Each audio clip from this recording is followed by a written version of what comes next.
Assalamualaikum warahmatullahi wabarakatuh. Saya Sri Rahayu. Pada pertemuan kali ini saya akan membahas mengenai rasio keuangan.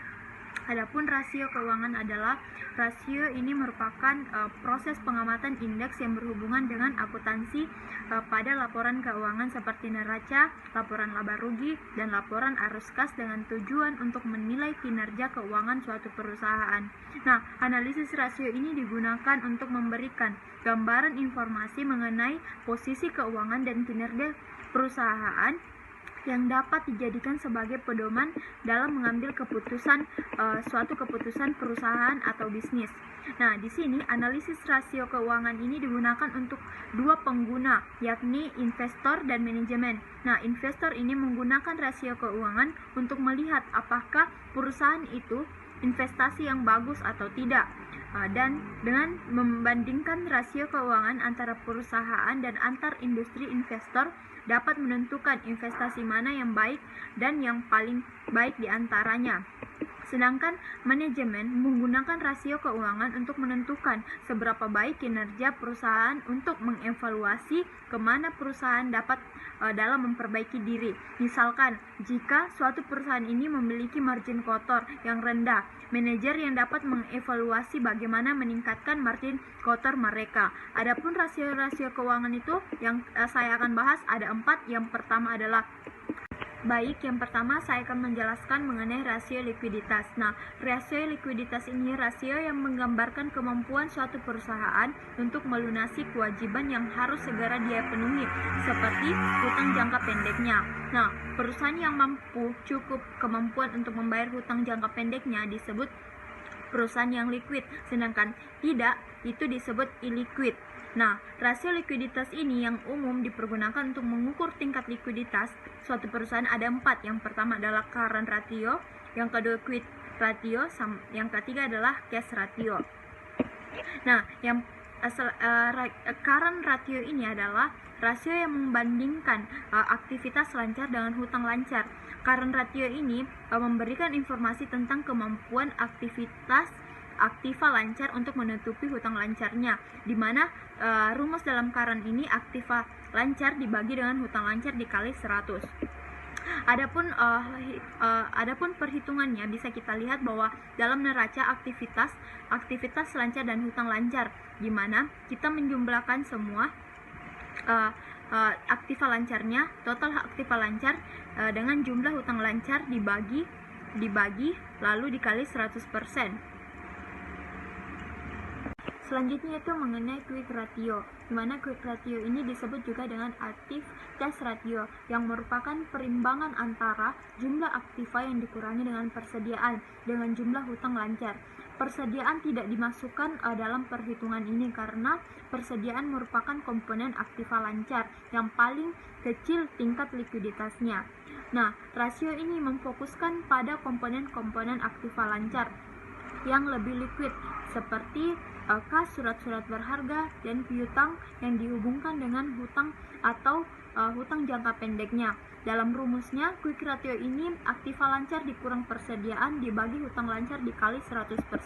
Adapun contoh perhitungannya seperti neraca pada suatu perusahaan ini, di mana jumlah aktiva lancarnya itu dengan jumlah hutang lancar kita dikurang dengan persediaan, maka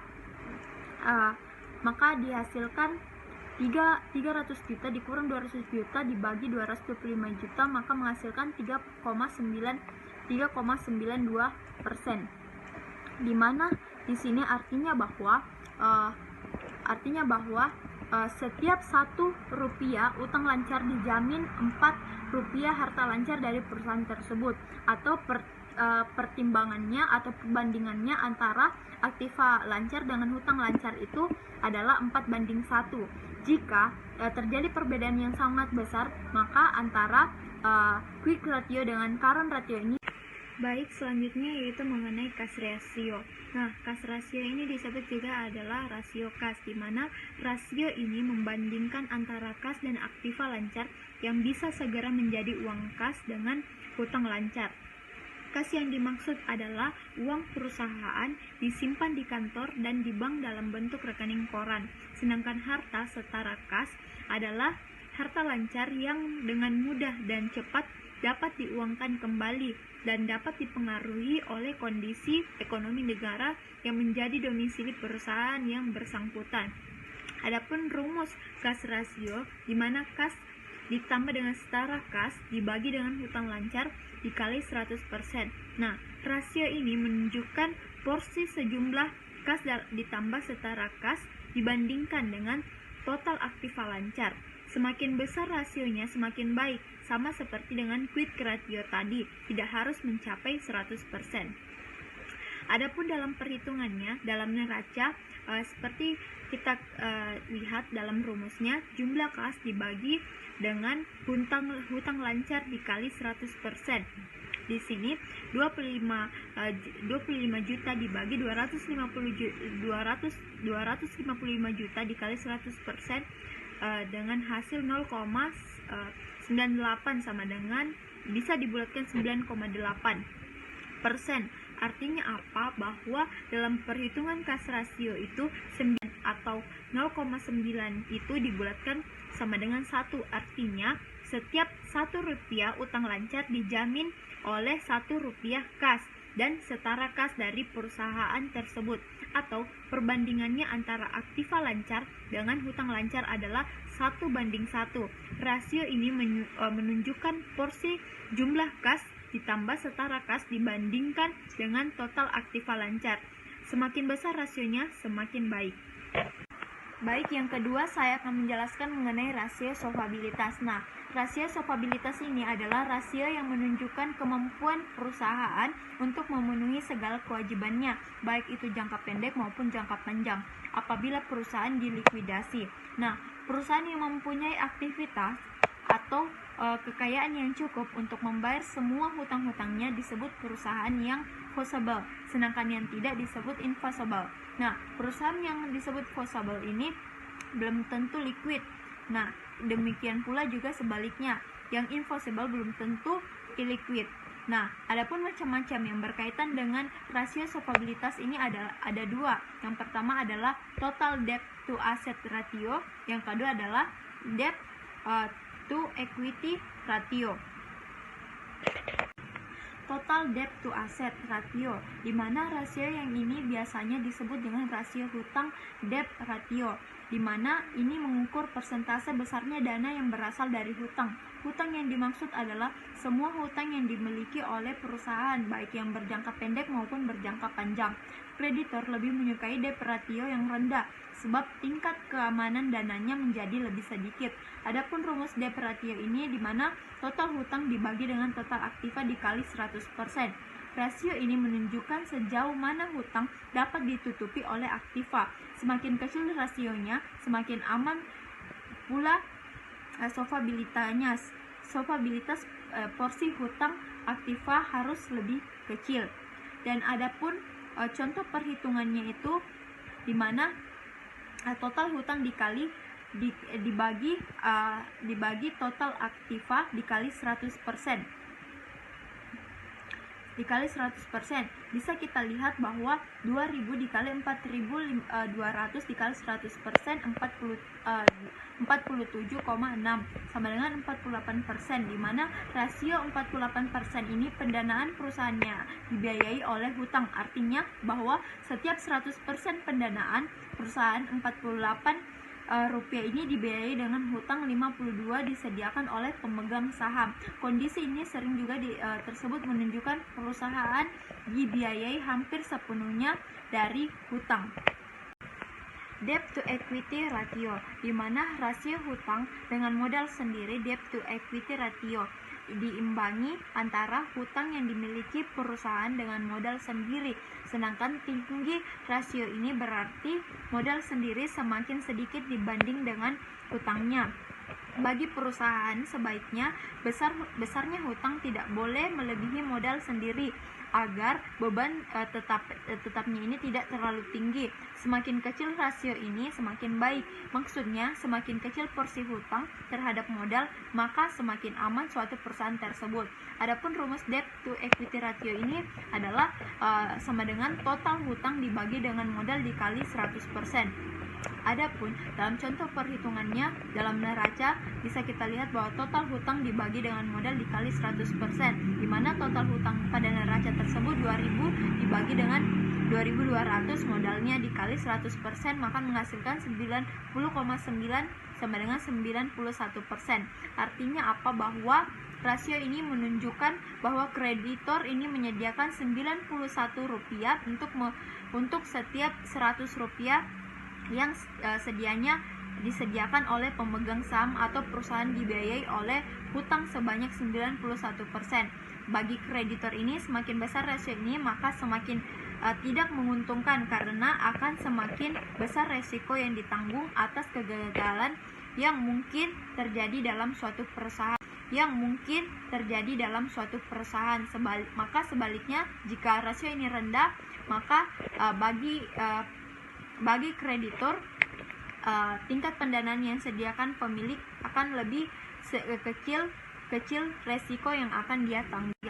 Yang ketiga ini adalah rasio rentabilitas. Nah, rasio rentabilitas ini adalah rasio di mana digunakan untuk mengukur kemampuan suatu perusahaan dalam mendapatkan laba.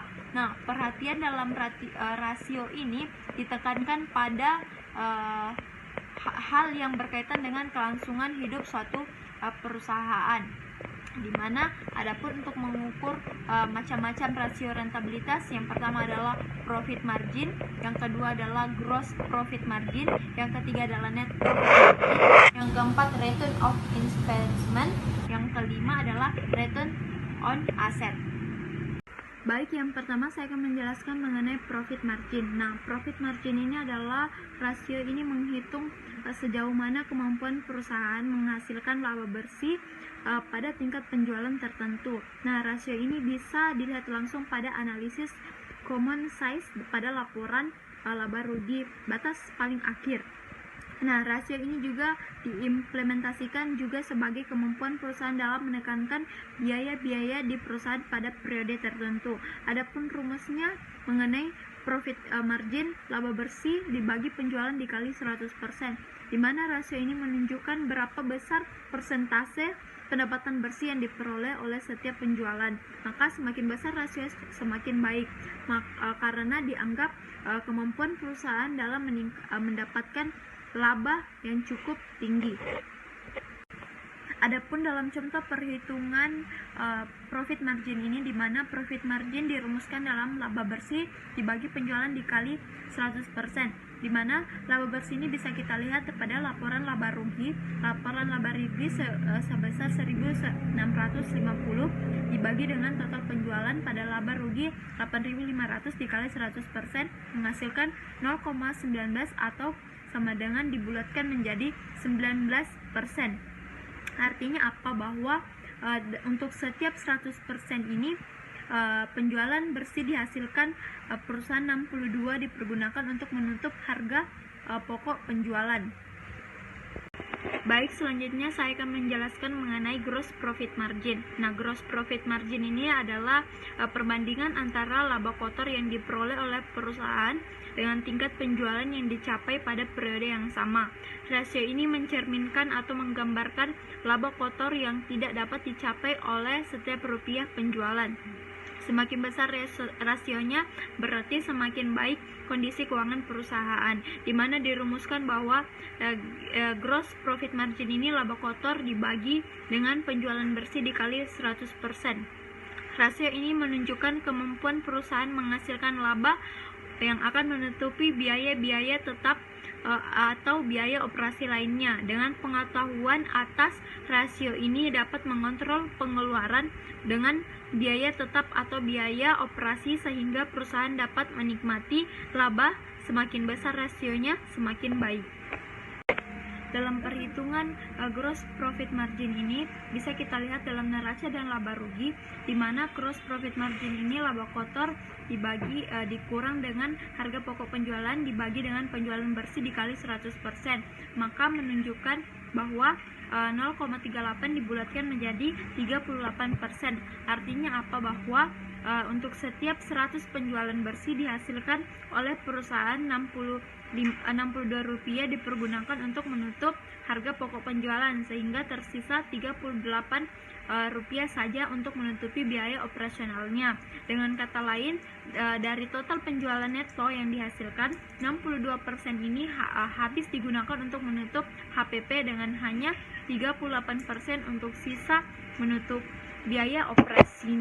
Selanjutnya itu mengenai net profit margin. Nah, net profit margin ini atau margin laba bersih digunakan untuk mengukur rupiah laba bersih yang dihasilkan oleh setiap Rp1 penjualan dan mengukur seluruh efisien baik produksi, administrasi, pemasaran, pendanaan, penentuan harga maupun manajemen pajak.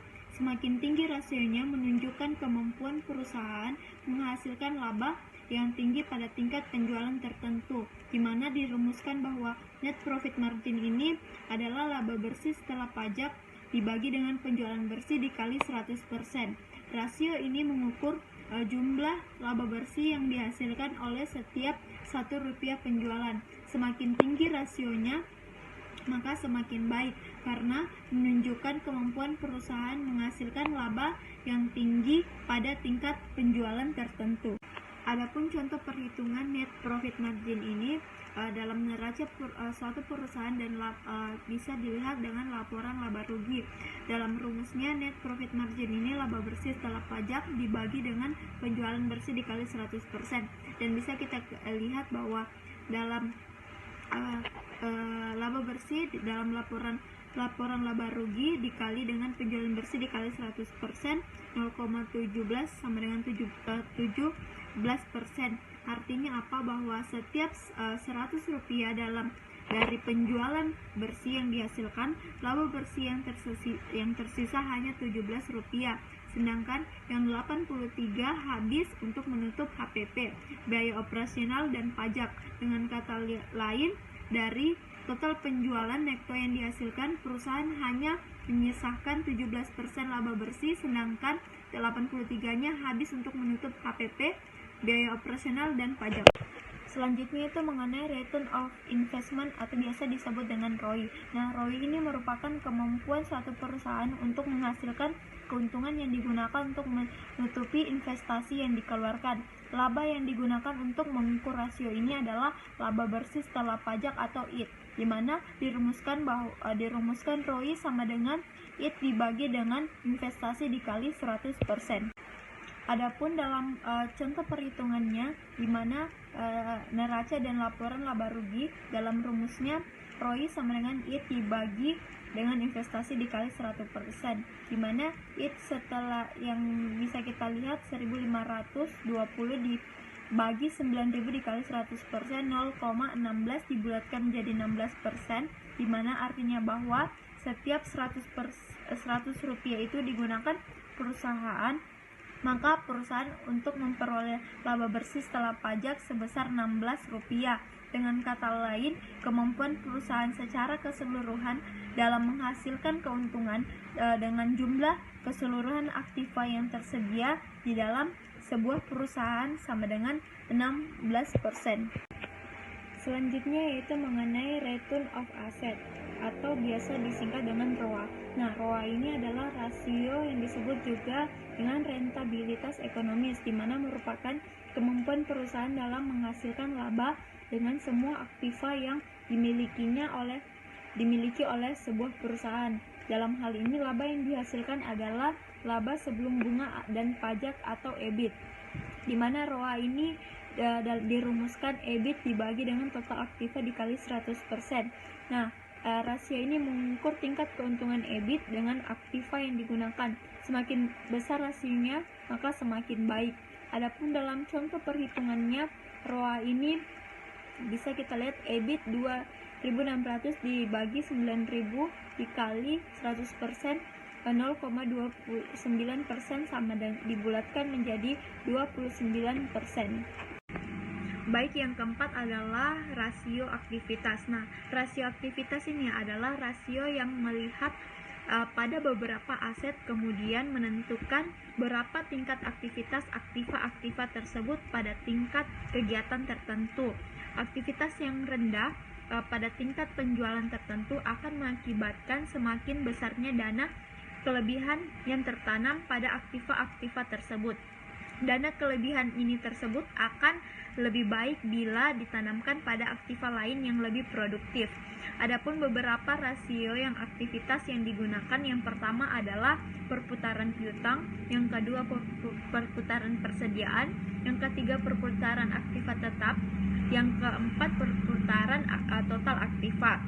Yang pertama saya akan jelaskan mengenai perputaran piutang. Nah, perputaran piutang ini adalah rasio yang mengukur berapa kali secara rata-rata piutang yang dikumpulkan dalam satu tahun.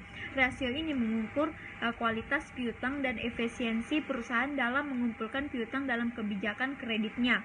Rasio ini biasanya digunakan dalam menghubungkan analisis terhadap modal kerja karena memberikan ukuran seberapa cepat piutang perusahaan berputar menjadi kas. Adapun rumusnya, perputaran piutang penjualan bersih dibagi rata-rata piutang. Baik, yang kedua adalah mengenai perputaran persediaan, di mana rasio ini menunjukkan likuiditas perusahaan dengan cara mengukur efisien perusahaan dalam mengelola dan menjual persediaan yang dimiliki oleh perusahaan. Perputaran persediaan yang tinggi menandakan semakin tingginya persediaan berputar dalam satu tahun. Hal ini menandakan efektivitas manajemen persediaan. Sebaliknya, jika perusahaan persediaan rendah, menunjukkan pengendalian atas persediaan kurang efektif. Dan dirumuskan perputaran persediaan ini, harga pokok penjualan dibagi dengan rata-rata persediaan. Yang keempat itu selanjutnya dari mana perputaran aktiva tetap. Rasio ini mengukur sejauh mana kemampuan perusahaan menghasilkan penjualan berdasarkan aktiva tetap yang dimiliki perusahaan. Rasio ini memperlihatkan sejauh mana aktivitas dalam menggunakan aktiva tetapnya. Dalam rumusnya, perputaran aktiva tetap ini penjualan dibagi dengan aktiva tetap. Rasio ini mengukur efektivitas penggunaan aktiva dalam mendapatkan penghasilan. Semakin tinggi perputarannya, maka semakin efektif penggunaan aktiva tetap pada sebuah perusahaan. Yang terakhir itu mengenai perputaran total aktiva. Nah, rasio ini menghitung aktivitas penggunaan total aktiva